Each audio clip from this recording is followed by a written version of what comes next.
और हरियाणा चुनने के पीछे क्या महत्व है, ठीक है। और हरियाणा अपने आप में इतिहास रखता है, और हरियाणा जिसमें स्वयं भगवान नारायण ने गीता का उपदेश दिया अर्जुन को, ठीक है। तो ऐसी धरती को शंकराचार्य जी ने चुना कि यहीं से ही परिक्रमा शुरू होनी चाहिए। दूसरी चीज, इस समय पर अगर हम देखें तो हरियाणा के अंदर में बहुत सारे ऐसे जिले हैं जो इस समय पर आप देखेंगे कि वहाँ पे अव्यवस्थाएं कह लीजिए, घरों के अंदर कुरीतियां कह लीजिए, वो लगातार पनप रही हैं। नशा, आज आप देखिए हरियाणा के कौन से ऐसे जिले हैं जहाँ पर चरस, गांजा या स्मैक जैसी चीज, या जिसको हम आजकल चिट्टा बोल देते हैं, वो चीजें प्रभावित नहीं कर रही। हर घर इससे परेशान है। और खास तौर के ऊपर हरियाणा का अगर आप हिसार जोन पूरा का पूरा देख लेंगे तो वो बहुत ज्यादा प्रभावित है। गांव गांव के अंदर बुरा हाल। वो क्यों है? वो उसके पीछे कारण क्या है? भटकाव ही है ना उसके पीछे कारण। उसके पीछे कारण है कि हम गलत दिशाओं की तरफ जा रहे हैं। तो गलत दिशा में जाना किस वजह से? क्योंकि हम सनातन से हट रहे हैं, हम अपनी संस्कृति से हट रहे हैं, हम अपने धर्म से हट रहे हैं, ठीक है। सबसे बड़ी बात, चूंकि हमें यह मालूम है ठीक है कि मंदिर जाना है, और मंदिर जाना है, मंदिर जाते हैं, लेकिन वहां पर कई बार ऐसे विचार, ठीक है, रूढ़िवादी विचार भी कई बार आते हैं, तो उनका निदान कौन करे? धर्म के प्रति अगर हमारे प्रश्न है, हमारे सवाल आ रहे हैं जहन के अंदर, तो उनका निदान कहाँ से हो? जो जिसको जैसा पर्सन मिल गया, उसने उससे जैसी राय ली वैसी उसको राय मिल गई, लेकिन वो सही दिशा नहीं मिली। इसी वजह से लोग दूसरे पंथों की तरफ गए, ठीक है। लोगों को वो रास्ता नहीं मिला कि हम कहां पर पहुंच करें। अभी तक जो एक डिस्टेंस था आपके रियल जो आचार्य हैं, क्योंकि शंकराचार्य की पदवी जो है, शंकराचार्य मतलब सनातन धर्म में सबसे ऊंचा पद, ठीक है। उसके बाद दूसरे पंथ आ जाते हैं, लेकिन आपका जो कटाव है वो कटाव था शंकराचार्य से, आपके स्वयं के आचार्य से, आपके सच्चे गुरु से। तो शंकराचार्य जी अपने जो अनुयायी हैं उनके साथ में 1 to 1 करें, उनको भी जाने, लोग शंकराचार्य जी को जाने।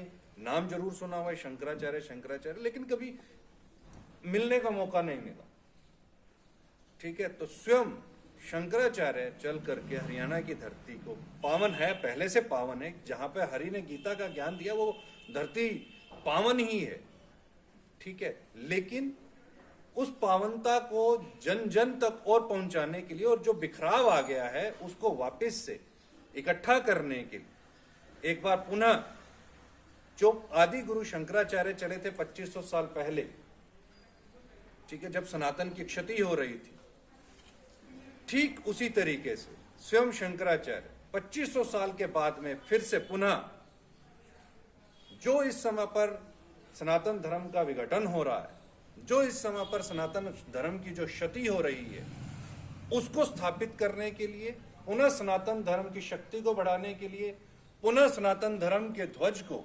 फहराने के लिए, जन जन तक पहुंचाने के लिए और जन जन को एक करने के लिए स्वयं यात्रा पर निकले हैं। हरियाणा के बाद अन्य राज्यों के अंदर भी ये यात्रा होगी, लेकिन पहला, जैसा कि मैंने कहा, चूंकि हरियाणा में हरि का नाम आता है, इसलिए पहले इसे हरियाणा को चुना गया। अब आगे स्वयं शंकराचार्य जी और आपके सवाल और शंकराचार्य जी के। श्री राम। आप सभी पत्रकार बंधुओं का स्वागत है। अभी आपने हमारे प्रमुख सहयोगी श्री सुरेश मनचंदा जी से हमारी यात्रा का प्रयोजन सुना। पीठ पर अभिषेक होने के बाद अपने क्षेत्राधिकार को, जुरिस्डिक्शन को देखने के लिए हम निकले हैं। कई प्रदेश सीधे ज्योतिर्मठ के जुरिस्डिक्शन में आते हैं। हमने सोचा कि एक एक करके सब देखना चाहिए, समझना चाहिए, कहाँ क्या परिस्थिति है, इसको बिना जाने वहाँ पर सहयोग नहीं दिया जा सकता। तो सबसे पहली ज़रूरत थी फिर किस प्रदेश से शुरू करें, ये प्रश्न आया। तो आपने सुना कि हम लोगों ने देखा कि हरियाणा में हरि का नाम है और आना शब्द भी लगा है, तो इसीलिए हरियाणा आ गए। अब संयोग ही था कि इनकी हवेली में 450 वर्षों का इतिहास संजोए हुए ये महम की जो हवेली है, गोयल परिवार, जरूर इसका पुण्य रहा होगा कि हमको यहीं पहले कदम रखना पड़ा, तो हम यहाँ आ गए। अब हमारी ये यात्रा आपके हरियाणा प्रदेश के 22 जिलों में क्रम से जाएगी और हमने ये निश्चय किया है कि 22 जिलों में 22 और जो आपका राजधानी क्षेत्र है चंडीगढ़, वहाँ पर 2, ऐसे 24 जो भगवान के श्री विष्णु के अवतार हैं उनकी स्थापना हरियाणा में हम करेंगे।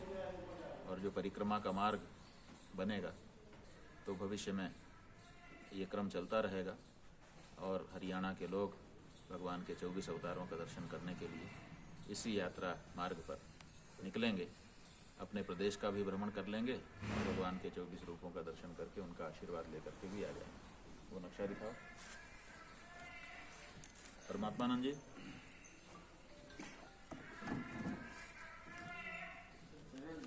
तो ये है, बाकी का आपको पूछेंगे बता दें। ये भगवान की विष्णु के 24 रूप हैं, 24 अवतार जिनको कहा जाता है।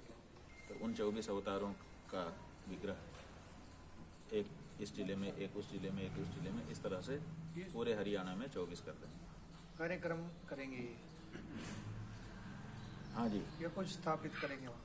स्थापित करेंगे। मंदिर के रूप में मंदिर बनेगा, स्थापित करेंगे हर जिले में एक भगवान का एक रूप। ऐसे करके पूरे हरियाणा में जब हरि नाम जुड़ा है तो उसकी सार्थकता भी होनी चाहिए, और वो सार्थकता तब बनेगी जब हरि के जो 24 प्रसिद्ध रूप हैं, वैसे तो असंख्य रूप हैं लेकिन 24 प्रमुख रूप हैं। ये देखिए, ये हमारी परिक्रमा का पथ है। ये दिल्ली के पास यहाँ ये महम है, यहाँ पे हम लोग बैठे हैं। यहाँ से चलेंगे झज्जर, गुड़गांव, फरीदाबाद और इस तरह से चलते हुए यहाँ सिरसा और फिर इधर पंचकूला होकर के और फिर यमुनानगर और सोनीपत होकर के वापस होंगे। तो ये परिक्रमा का पथ होगा। और ये जो अलग अलग जिले का डॉट लगा हुआ है, यहाँ पर एक एक भगवान के एक एक रूपों की स्थापना भविष्य में करेंगे और भविष्य में ये परंपरा बना देंगे कि हरियाणा के लोग या बाहर के लोग आए, हरियाणा में हरि का दर्शन होंगे तो वो यहाँ से चलें और चल करके ऐसे घूमते हुए 24 अवतारों का दर्शन करके आशीर्वाद लेकर के वापस अपने घर जाएंगे। सर आप और इन्हीं केंद्रों के माध्यम से जो सनातन धर्म की सेवा का कार्य है उसको भी हम करना चाहते हैं। सर, सनातन धर्म की प्रचार प्रसार में जुटे हैं आप। हाँ जी। तो क्या इस राष्ट्र को हिंदू राष्ट्र की मांग करेंगे आप? देखिए, हिंदू राष्ट्र की जो बात है वो चल तो रही है और सुनने में अच्छी भी लगती है, लेकिन हमारा ये कहना है कि बात जितनी बड़ी होती है उतना ही उसको विचार करके बोलने की जरूरत है। क्या है कि हिंदू राष्ट्र सब कह रहे हैं, लेकिन अभी तक किसी भी संस्था या व्यक्ति की ओर से हिंदू राष्ट्र का क्या प्रारूप होगा और हिंदू राष्ट्र होने से आज के राष्ट्र में और हिंदू राष्ट्र में क्या अंतर आ जाएंगे, क्या ऐसा आकर्षण है कि हम आज की परिस्थिति को छोड़ करके उस तरफ बढ़ें, इस बारे में कोई प्रारूप अभी तक किसी ने रखा नहीं। और जब तक कोई प्रारूप नहीं होता है, केवल नाम सुन करके हम लोग कैसे उसमें प्रवृत्त हो सकते हैं। तो हम समझते हैं कि जो लोग ये कल्पना कर रहे हैं उन लोगों को इसका एक प्रारूप सामने रखना चाहिए। जहाँ तक हमारी बात है, हम ये कहते हैं कि हम लोगों ने जब देश आज़ाद हुआ था भारत, तो भारत की आज़ादी के समय ये बात चली थी कि कुछ लोगों ने देश का टुकड़ा करके मुसलमानों ने मुस्लिम राष्ट्र, इस्लामिक राष्ट्र बना लिया, तो क्यों ना जो बचा हुआ है उसको हिंदू राष्ट्र घोषित कर दिया जाए। उस समय ये खूब चर्चा चली थी, आज जितनी चल रही है इससे ज़्यादा वो गंभीरता से चली थी। उस समय धर्म सम्राट स्वामी करपात्री जी महाराज हिंदुओं का नेतृत्व कर रहे थे और बहुत बड़े विद्वान थे, तपस्वी थे और उनकी बड़ी हिंदू समाज में प्रतिष्ठा थी। तो उनसे लोगों ने पूछा तो उन्होंने कहा देखिए हम हिंदू राष्ट्र नहीं चाहते। तो लोगों ने आश्चर्यचकित होकर के उनसे पूछा कि ऐसा क्यों?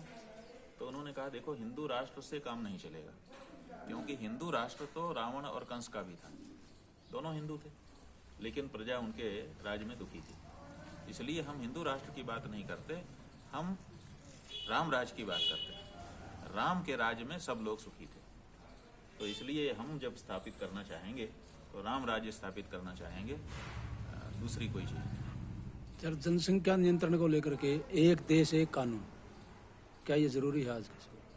अब देखिए, एक देश एक कानून, एक देश एक सब चीज़ अच्छा लगता है, ये भी लुभावना है, लेकिन सवाल ये है कि एक देश एक कानून लाओगे फिर सबको कहोगे कि सब एक साइज के हो जाएं। आप और आपके घर में जितने लोग हैं सब एक आकार के, एक प्रकार के हो जाएं, हो जाएगा? सांचे में ढल करके जैसे ईंट छपती है, क्या वैसे मनुष्य छापे जा सकते हैं? एक विचार नहीं हो सकता है लोगों। तो ये जो वैविध्य है, ये वैविध्य भी बहुत अच्छी चीज़ है। गुलदस्ते में एक ही तरह का फूल लगाओ और कई तरह के फूल लगा दो, उसमें पीला भी हो, लाल भी हो, हरा भी हो, अच्छा लगता है।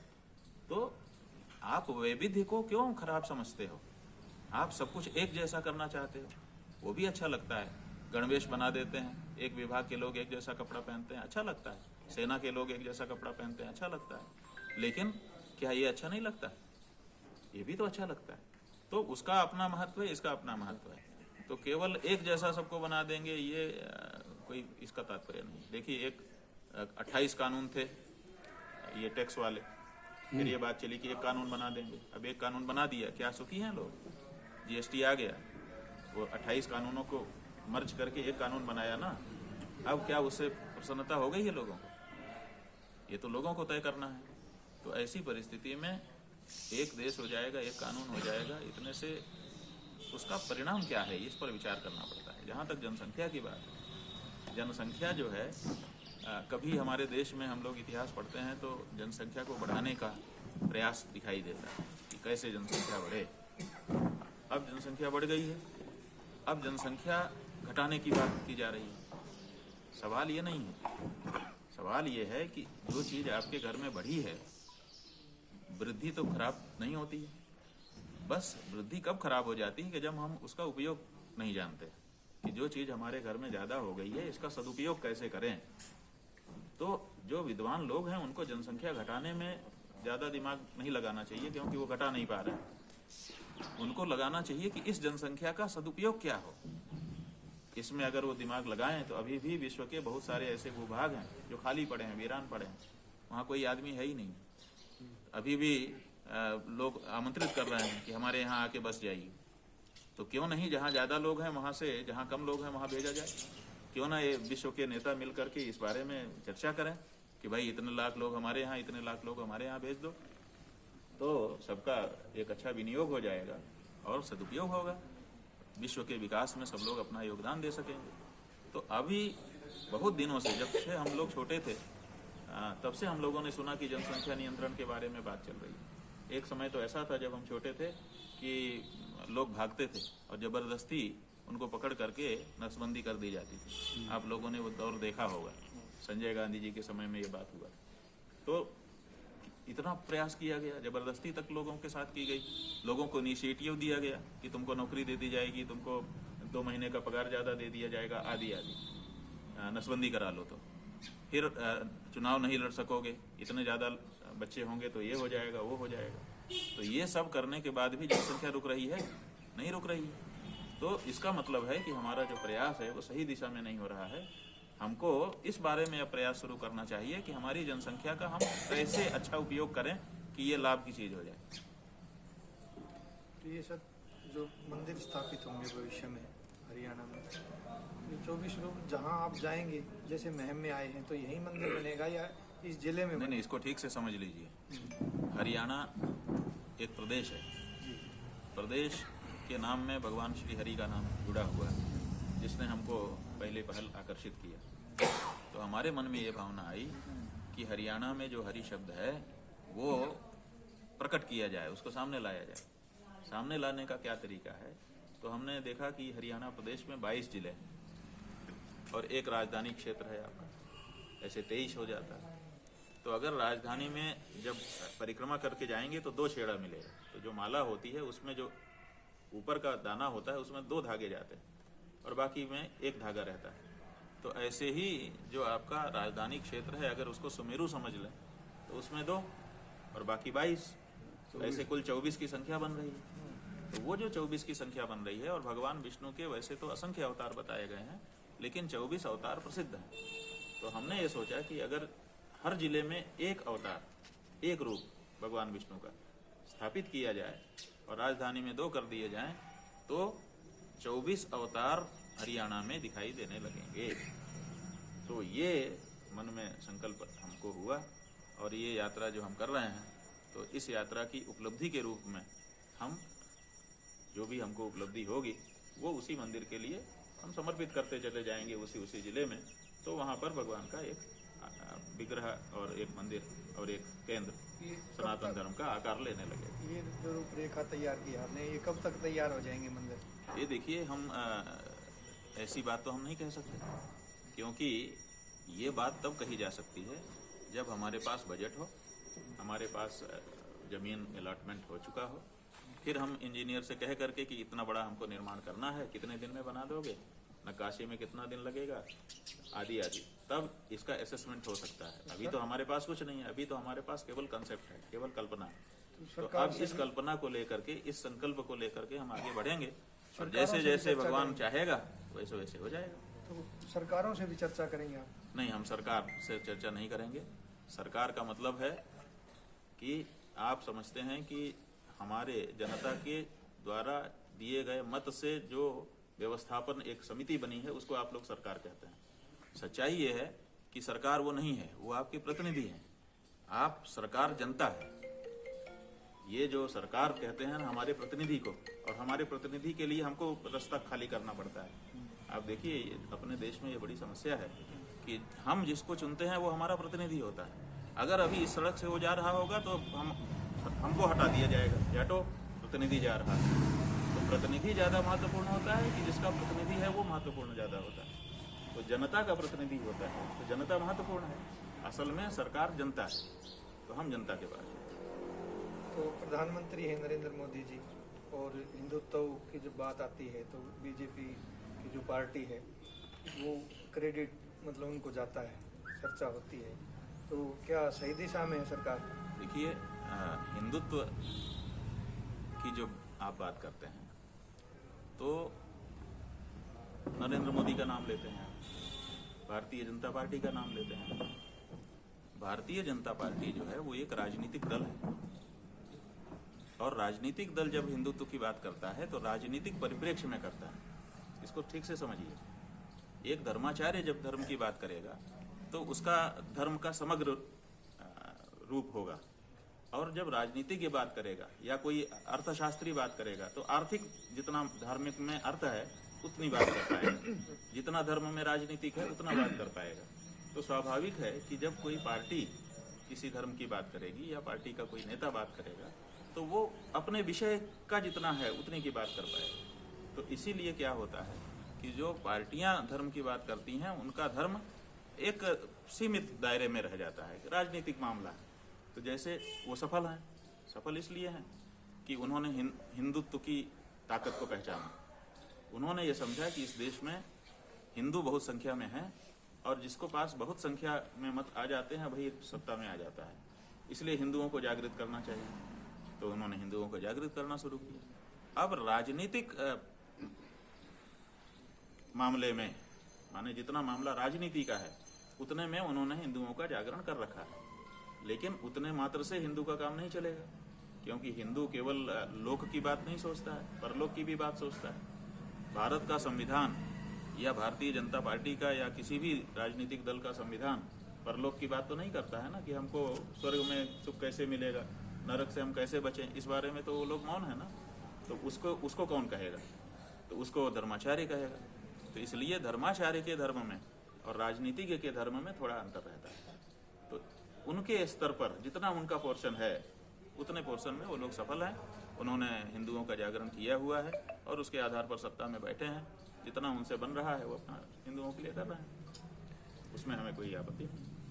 तो गुरुजी क्या कुछ कारण रहा कि आपको ये यात्रा जो है सनातन धर्म के लिए स्टार्ट करनी पड़ी? ये कारण ये रहा कि हमारा ज्योतिष पीठ के शंकराचार्य पद पर अभिषेक कर दिया गया। तो जब ज्योतिष पीठ के शंकराचार्य के रूप में हम अभिषिक्त हो गए तो हमने ये सोचा कि हमारा कार्य क्या है। तो हमको जगत गुरु शंकराचार्य जी के द्वारा बनाए गए मठामनाय महानुशासन के आधार पर यह बताया गया कि आपको धर्म की रक्षा करनी है, सनातन धर्म। आपका ज्यूरिस्डिक्शन, क्षेत्राधिकार पूरा उत्तर भारत है। 4 शंकराचार्य है ना, जी जी। तो एक पूरब में, एक पश्चिम में, एक उत्तर में, एक दक्षिण में। भगवान आदि शंकराचार्य जी ने 2500 साल पहले इन पीठों की स्थापना की और उस पर अपने सुयोगी शिष्यों को बैठा करके उनकी परंपरा चलाई।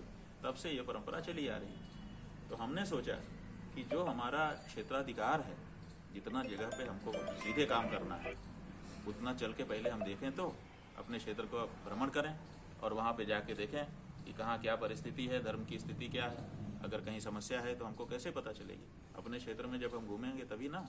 तो जैसे किसी थानेदार को थाना दिया जाए तो थाने को जानेगा, किसी विधायक को अपने विधानसभा के और किसी सांसद को अपने संसदीय क्षेत्र के, किसी प्रदेश के मुख्यमंत्री को अपने प्रदेश के बारे में जानकारी होनी चाहिए। वो भ्रमण नहीं करेगा तो कैसे जानेगा? ऐसे ही अपने क्षेत्र को देखने के लिए हमको निकलना था। और उसी क्रम में हमने बताया कि हरियाणा के नाम में हरि होने के कारण हमने पहले इसको चुना और आ गए। सर, ये हरियाणा के लोगों के लिए क्या संदेश है, जैसे आप आए हैं? देखिए, हरियाणा के लोगों के लिए हमारा संदेश यह है कि धर्म जो है ये भी आपके जीवन के लिए जरूरी चीज है। आप जो प्रयास अभी कर रहे हो, खेती करते हो, व्यापार करते हो, नौकरी करते हो, इन सब से आप जो कुछ कमाते हो वो भौतिक उपलब्धि है। आपको कपड़ा मिल जाता है, आपको मकान मिल जाता है, आपको खाने को मिल जाता है, ये सब हो जाता है, मनोरंजन की चीजें मिल जाती हैं। लेकिन जो सुख और शांति है मन की, वो इससे नहीं मिल सकता। मन का सुख और मन की शांति ये पाने के लिए आपको आध्यात्मिक होना भी जरूरी होता है। तो इसीलिए हम ये चाहेंगे कि हरियाणा के लोग इस बारे में विचार करें, भौतिकता के साथ साथ आध्यात्मिकता को भी अपने जीवन का अंग बनाएं। सर, जैसे दीक्षा का भी कार्यक्रम चलता है आपका, तो दीक्षा क्यों जरूरी है? कितने अनुयायी जुड़े हुए हैं आपसे? देखिए, दीक्षा जो है वो आध्यात्मिक क्षेत्र में प्रवेश करने के लिए द्वार है।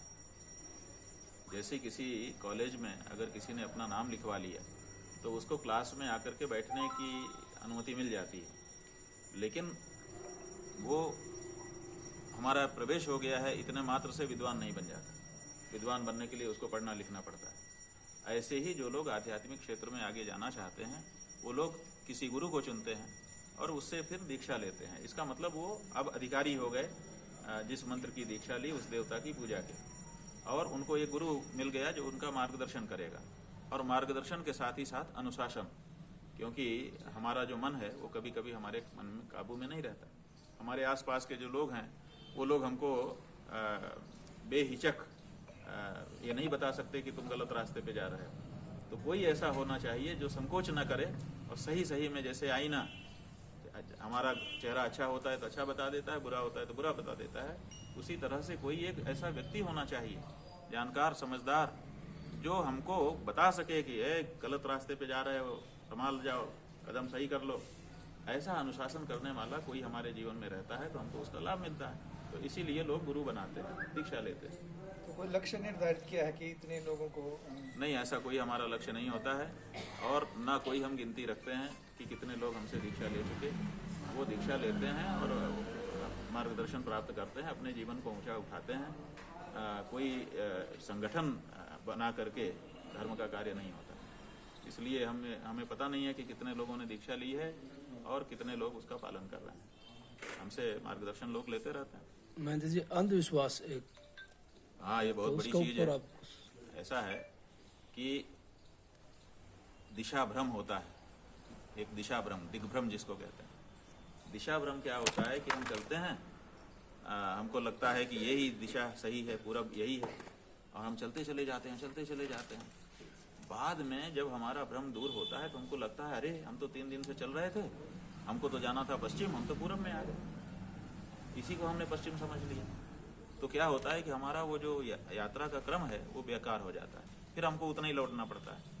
तो ऐसे ही क्या होता है कि हम अंधी श्रद्धा कर लेते हैं और फिर हमको गलत रास्ते पे ले जाया जाता है। बहुत दिनों के बाद हमको पता चलता है कि अरे हम तो गलत रास्ते आ गए, अब क्या करें, तो ठगा हुआ महसूस करते हैं अपने। तो इसीलिए श्रद्धा अंधी नहीं होनी चाहिए, श्रद्धा वो सही होनी चाहिए ताकि सही दिशा मिले हमको। अंधश्रद्धा लोगों का कल्याण नहीं कर सकती है बल्कि अकल्याण ही करती है। इसीलिए हम लोग उसके बारे में लोगों को सावधान करते रहते हैं। लेकिन क्या होता है कि सब जानते हैं कि ठगी होती है, लेकिन जैसे ही हमारे घर के सामने एक आदमी आएगा और कहेगा लाओ तुम्हारा सोने का डबल बना दूंगा, तो बहुत से लोग घर से अपने सोने का जेवर निकाल के उसके हाथ में दे देते हैं और वो असली वाला दबा करके नकली वाला वापस करके चला जाता है डबल करके। और बाद में 3, 4, 5, 7 दिन के बाद पता चलता है कि अरे 2 तो आ गए हमारे, एक हार का 2 हार हो गया, लेकिन दोनों नकली है, असली तो एक ही काफी था। लेकिन ये लोग लालच में आ जाते हैं। इसी तरह से बहुत सारे लालच हैं, लालच के कारण लोग गलत रास्ता तत्काल अपना लेते हैं। धार्मिक मामलों में भी यही होता है, लोग जो है आके कुछ ऐसा लालच देते हैं, लोग सोचते हैं कि हो जाएगा। अब कहते हैं कि साहब पढ़ो मत, कोई जरूरत नहीं है पढ़ने की, एक शिवलिंग के ऊपर शहद पहले चिपकाओ, उसमें बेलपत्र चिपका दो, आपका बच्चा जो है बिना पढ़े ही पास हो जाएगा। अब आप बताओ कि कैसे पास हो जाएगा? अगर हम कहते हैं कि पास हो जाएगा तो परीक्षा देने की भी क्यों जरूरत बताते हैं? परीक्षा भी क्यों देना है उसको? मार्कशीट उसके घर में आ जानी चाहिए भगवान की कृपा से। लेकिन लाखों लोग ऐसे लोगों के पास इकट्ठा हो जाते हैं। तो इन सब चीजों को भी स्पष्ट करना जरूरी होता है और ये हम लोगों का कार्य है, हम लोग इसको करते रहते हैं समय समय। गुरुजी, कल के प्रवचनों में आपने बताया कि सनातन धर्म के लिए जो काम कर रहे हैं तो जिस तरह से उनको परेशानी होती है, तो आपने कहा था कि वो हमसे सहयोग है, किस तरह से, क्या कहना था सर? अब देखिए, बात यह है कि हम जैसे यहाँ से आज जाएंगे, आज या कल जब भी कार्यक्रम होगा, तो यहाँ पर हम एक नंबर छोड़ के जाएंगे, एक कार्यालय यहाँ पे हम बना के जाएंगे, यहाँ पे एक व्यक्ति को हम बैठा देंगे और उसका प्रचार करेंगे आप लोगों के माध्यम से कि भाई ये नंबर है, ये व्हाट्सएप है, ये ईमेल आईडी है, ये पता है, तुमको कोई समस्या हो तो तुम हमको बता। तो वो व्यक्ति हमको बताएगा, कोई जिसको समस्या हो, उसकी समस्या जो होगी पहले हम उसका पता करेंगे कि ये जो जेन्युइन बात कह रहा है कि यूं ही कह रहा है। कई लोग कई चीज़ें जब मास में होता है तो होता है, तो जेन्युइननेस उसकी पहले हम जानेंगे। अगर जेन्युइन होगा तो फिर हम अपने लोगों से कहेंगे कि भाई इसकी समस्या को दूर करो और उसमें योगदान देंगे। हमारे पास टीम है। धार्मिक समस्या में मुख्य रूप से जानकारी की समस्या रहती है, तो उसको हम शास्त्रों से सही बात बताएंगे, एक बात। दूसरे, अगर उसको कोई समस्या किसी व्यक्ति विशेष से आ रही है तो उसका प्रोटेक्शन करेंगे। अगर सरकार कोई कानून ऐसा बना दी है जिसके कारण लोगों को धर्म पालन में दिक्कत हो रही है तो सरकारों से बात करेंगे। क्या उसके लिए दीक्षा की जरूरत है? उसके लिए दीक्षा की जरूरत नहीं है। दीक्षा की जरूरत क्यों है? हमने आपको बताया 3 कारण है। एक, देवता की पूजा में अधिकार सिद्ध होना। हम किसी भी देवता की पूजा तब तक नहीं कर सकते जब तक उस देवता का मंत्र हमने नहीं लिया है। माने शास्त्रीय दृष्टि से अधिकार तब होता है जब हम दीक्षित हो जाते हैं। तो एक जरूरत। दूसरी, उस देवता की पूजा की विधि क्या है वो बताने वाला कोई हो, सही विधि। और तीसरे, अनुशासन। तो ये 3 कारण होते हैं जिनके कारण कोई दीक्षा लेता है। लेकिन दीक्षा हम ही से ले जरूरी नहीं। हमारे अनेक अन्य आचार्य हैं, वो भी, उनसे भी दीक्षा लोग लेते हैं। तो अगर किसी आचार्य से दीक्षित हो चुका है तो उसकी मदद करना हमारा काम है। हमसे दीक्षित नहीं है उससे क्या होता है? हमारे ही किसी सनातनी से तो दीक्षित है, आचार्य से। ये बात, हम अकेले नहीं हैं। हमारा जितना सनातन धर्म का आचार्य मंडल है सब हमारे साथ है। नहीं, जब तक हम काम करेंगे तब तक हमको तो ये रहेगा ना कि यहीं से शुरू किया। आप लोग याद रहोगे, हवेली याद रहेगी। पहली बातचीत आपसे हुई थी, ये बात है। ये अच्छा प्रयास है सर। फिर एक बात और आती है कई बार में, हाँ। जैसे मंदिर बनाते हैं, मतलब मंदिर बनाना मतलब अच्छी बात है, धार्मिक होना भी अच्छी बात है, लेकिन क्या है कि बिल्डिंगें खड़ी करना